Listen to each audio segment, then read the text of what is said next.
Hello, ça fait super longtemps que j'ai pas fait une vidéo YouTube. Je sais plus comment on fait. Non, je déconne. Ça fait 3 mois, puisque en fait j'ai commencé, même plus que 3 mois, puisque j'ai pas fait de vidéo depuis janvier, et oui, sur la chaîne YouTube, hormis les shorts, parce que je suis beaucoup plus actif sur les versions sur Instagram et sur TikTok en ce moment que sur YouTube, mais je voulais vraiment revenir avec une vidéo rebranding, puisque c'est un peu la base de mes vidéos au final. Rebranding d'une marque que j'adore. Alors prenez votre petite tasse de café, asseyez-vous comme moi bien confortablement, et puis enjoy le nouveau générique. À tout de suite.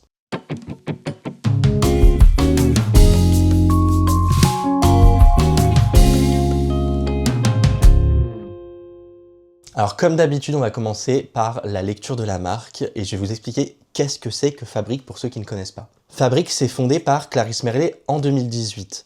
Et avant ça, pendant ses études, j'avais écouté ça dans une interview, elle a créé tout son produit innovant en 2016 pendant ses études. Il faut savoir que Clarisse Merlet, c'est une plasticienne et architecte de métier spécialisée dans l'innovation. Et donc, son produit qu'elle va appeler Fabric, c'est tout simplement qu'elle a réussi à réinventer la revalorisation du textile en transformant en fait du textile en des briques. Et ces briques, elles ont un bénéfice, au-delà d'être très isolantes, c'est qu'elles sont ultra esthétiques et élégantes. Et pourquoi j'aime autant cette marque? C'est parce que pour moi, ça allie vraiment la créativité avec la science, avec l'esthétisme, le savoir-faire et l'écologie. Et je trouve ça vraiment remarquable d'avoir réussi à produire ce genre de choses. Et puis si on est honnête, en vrai, un petit mur Fabric chez moi, ça serait pas genre sublime, ça serait vraiment une œuvre d'art. C'est ce que j'aime avec Fabric, c'est que vraiment, elle crée des œuvres d'art, elle permet d'avoir un mur qui devient une œuvre d'art chez soi. Mais en grandissant, Fabric, ça compte aujourd'hui 10 personnes, il me semble, un peu plus peut-être.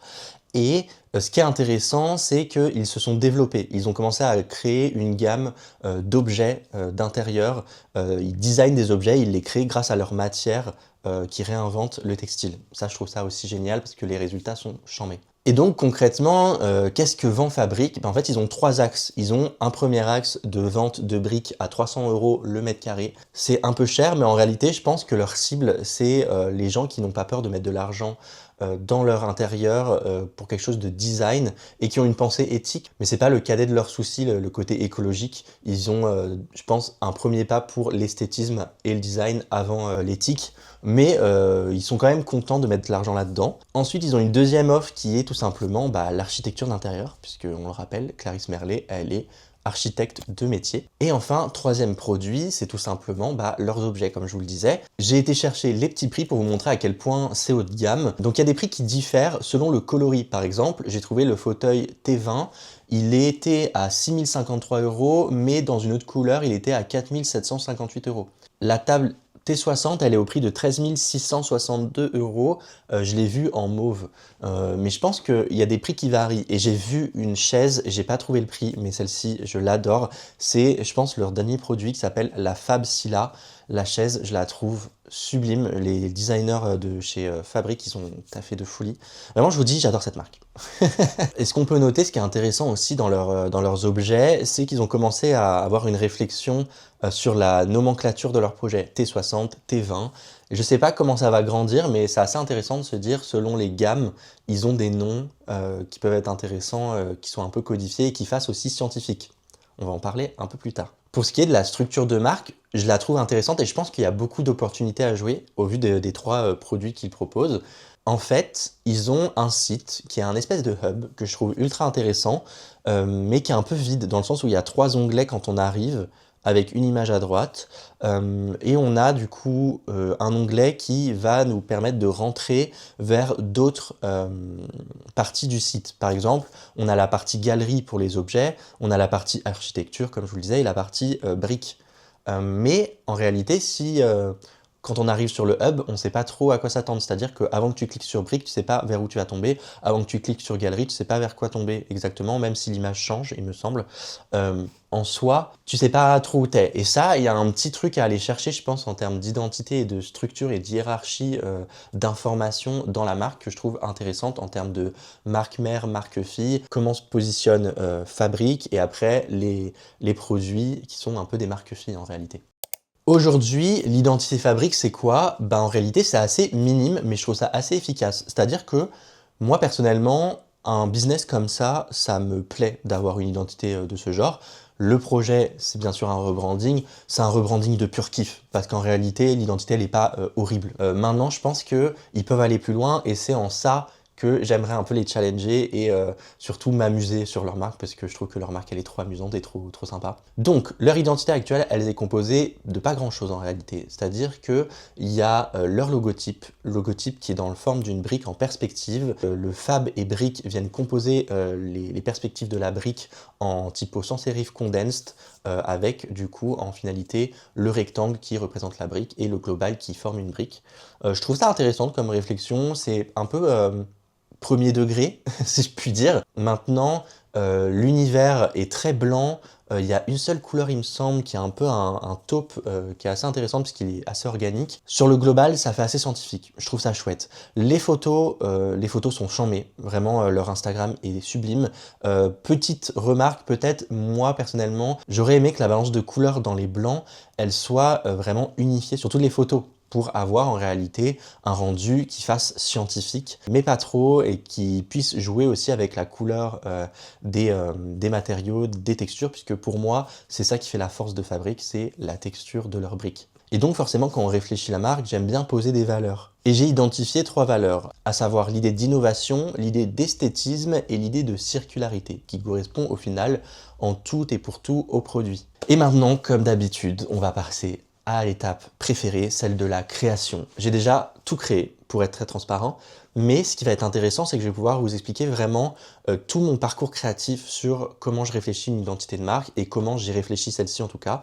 Donc c'est parti. Quand je commence un projet créatif, je vais me noter tout plein de mots et à partir de ces mots, je vais commencer à réfléchir et aller chercher les étymologies, les définitions pour vraiment trouver et me nourrir de mots au plus possible, mais surtout pour avoir le sens premier de chaque mot, parce que chaque mot est extrêmement intéressant et renvoie visuellement des idées. Donc ici, ce que je vous ai laissé sur la présentation, c'est vraiment l'essentiel de mes recherches, à savoir déstructurer pour recréer, c'est vraiment la base de leur produit.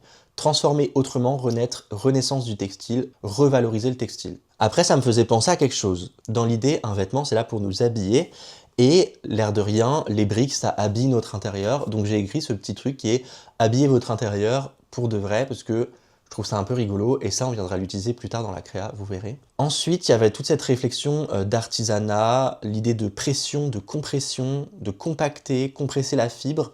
Et ça m'a amené à la fibre du papier. Ça aussi, créativement parlant, ça va nourrir. J'ai réfléchi aussi l'idée de se dire que les textes étaient comme du tissu, comment on déstructure des textes et comment on les restructure. Et donc forcément, ce qui me nourrit créativement parlant, c'est le processus et comment y créer les produits, mais pas le produit en lui-même. Ça m'a aussi amené à cette idée de la fibre. Qu'est-ce que c'est qu'une fibre? Et les mots qui composent l'étymologie de la fibre, par exemple, l'étymologie c'est qui est à l'extrémité. Mais la définition, il y a une question d'allongement, de relâchement des fibres. Et ça aussi c'est intéressant. Et donc je viens me poser, à partir de toutes les recherches de mots, quelques images qui me font directement penser visuellement aux mots que je viens de vous décrire. Il y a vraiment dans ce global, je ne vais pas rentrer dans le détail, mais il y a vraiment un global assez scientifique de recherche, dans le sens où, comme je vous disais, on a de la fibre de papier et ça me fait penser à l'embossage, au débossage, vraiment au travail de texture qui revient aussi aux textures des objets. À droite, je vous ai mis une photo des objets qu'ils produisent et du coup la texture de leurs produits et de leurs briques. On a aussi l'idée de compression dans l'espace qui est mêlée avec l'idée d'extrémité puisque c'est l'étymologie de la fibre. Comment on positionne par exemple le logo? Est-ce qu'on ne le mettrait pas à l'extrémité? Toutes ces réflexions sont venues nourrir comment on compose un texte aussi, l'idée de décomposer le texte pour le recomposer. Et là, on va passer à la partie comment j'ai mis en place toutes ces réflexions-là. Tout d'abord, j'ai fait plein de croquis sur mon carnet et je vous ai sélectionné les meilleurs. On peut voir que dans ces réflexions, il y avait vraiment cette idée de garder le fab en minuscule et le brick en majuscule comme ils l'avaient déjà. Et ils ont toujours mis le trademark en avant aussi dans leur logotype. Je trouvais ça assez intéressant. Il y avait aussi cette réflexion d'avoir un monogramme, parce que fabrique finalement c'est un mot qui est assez long. Comment on crée un format réduit au final de ce logotype pour les réseaux sociaux ou pour, vous savez, le petit icône sur les sites internet. Le logo, je l'ai dessiné à partir de l'infini, qui fait écho à l'idée de durabilité. grâce au F qui vient se dessiner du coup dans un sigle infini. Je l'ai ajouté à l'idée d'innovation, puisque l'innovation ça induit un dynamisme, et donc j'ai décidé de dessiner Fab en italique. Et enfin, j'ai ajouté l'idée de compacter, puisque le compactage, c'est au final, au global dans l'identité, quelque chose qui va être assez intéressant. Ce qui donne un logotype fini qui est très allongé, avec une première partie d'innovation, une deuxième partie beaucoup plus structurée, beaucoup plus impactante, entre guillemets. Et je suis venu retravailler le trademark au fur et à mesure pour le centrer et pour jouer sur cette idée de compression au maximum. J'ai aussi retravaillé le cas pour travailler vraiment l'idée de linéarité dans le global du logotype. Et honnêtement, je trouve qu'au final, ça rend vraiment bien. Ensuite, à partir de ce logotype-là, je suis venu travailler un monogramme en différentes tailles pour voir comment peut fonctionner le logo, en quelle taille minimum versus à quel moment le monogramme sur les petits formats vient exister.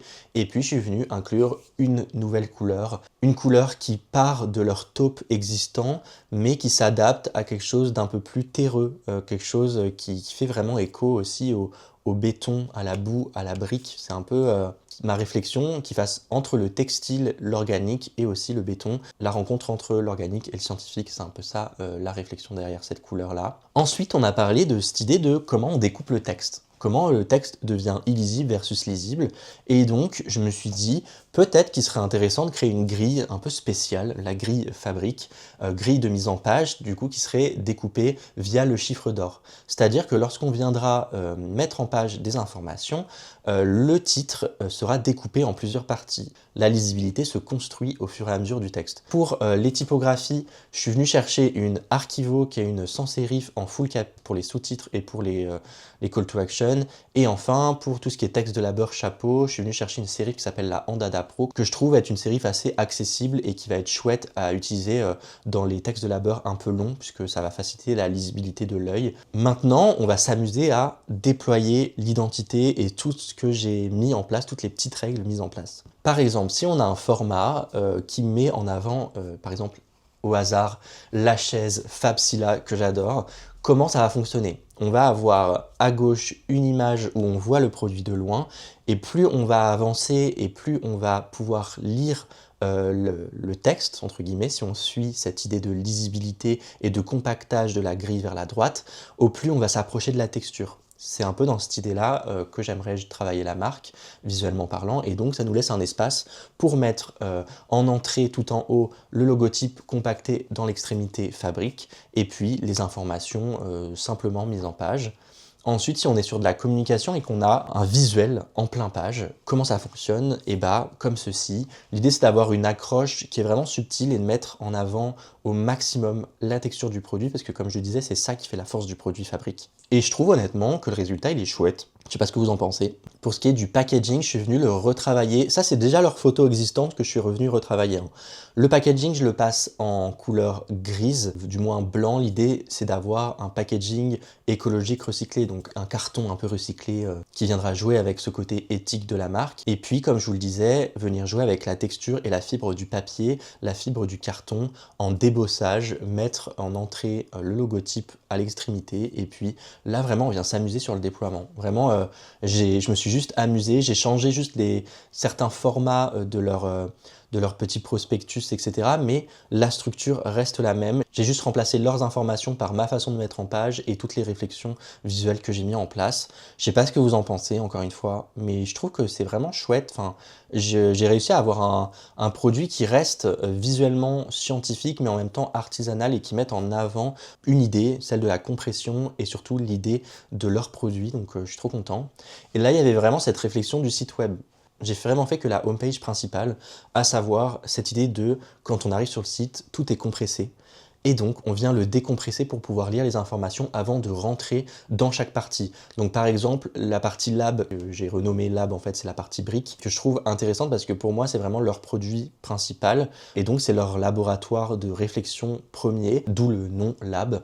Et quand on vient le déstructurer, on rentre avec cette petite explication de qu'est-ce que c'est que le lab, qu'est-ce que c'est le produit des briques lab. Et quand on clique sur le call to action en savoir plus, on vient rentrer dans la partie lab et etc. pour la partie intérieure et galerie. Je trouve que ça rend vraiment bien, et cette idée de décompression versus compression, comme un accordéon au final, je trouve que ça nourrit aussi l'histoire de leur marque et l'histoire de leurs produits, donc je trouve ça chouette. Forcément, j'ai appliqué aussi sur l'Instagram. En fait, sur l'Instagram, j'ai rien changé très honnêtement. J'ai juste changé le petit écusson, le petit monogramme que je suis venu créer, qui fonctionne plutôt bien. Et puis, on finit sur une identité, comme je vous le disais, qui au final, ma foi, plutôt chouette, plutôt sobre, efficace, mais qui raconte bien l'histoire de leur projet. Je suis assez satisfait de ce que j'ai réussi à faire. C'est pas une identité, je pense, sur laquelle on se dirait c'est Aurélien qui a travaillé dessus, parce que tout simplement, c'est pas aussi coloré qu'on s'y attend. Mais ce que j'aime bien dire, c'est que ma force, au final, c'est juste ma réflexion, c'est tout mon procédé de réflexion d'une identité et de comment j'applique tout ce qui me passe en tête. Donc voilà, c'est tout pour cette identité. J'espère que cette vidéo vous a plu, ça fait vraiment longtemps que je suis pas revenu, et j'espère que ma présence ne vous a pas manqué. J'ai hâte bien sûr de lire tous vos avis en commentaire comme d'habitude, les choses qui fonctionnent moins, les choses qui fonctionnent très bien, toutes vos réflexions, parce que c'est pour ça aussi que je suis sur les réseaux sociaux, c'est pour en fait créer une communauté créative et échanger avec vous sur différents projets. Je pense pas à le dire assez souvent, mais n'hésitez pas à liker la vidéo, du coup à la commenter bien sûr, à vous abonner à ma chaîne YouTube, mais aussi à mes autres réseaux sociaux qui sont disponibles en description, puisque je suis très actif sur Instagram comme sur TikTok, donc n'hésitez pas. Et puis, nous, on va se retrouver comme d'habitude, très vite, je l'espère, pour plus de créativité. À bientôt.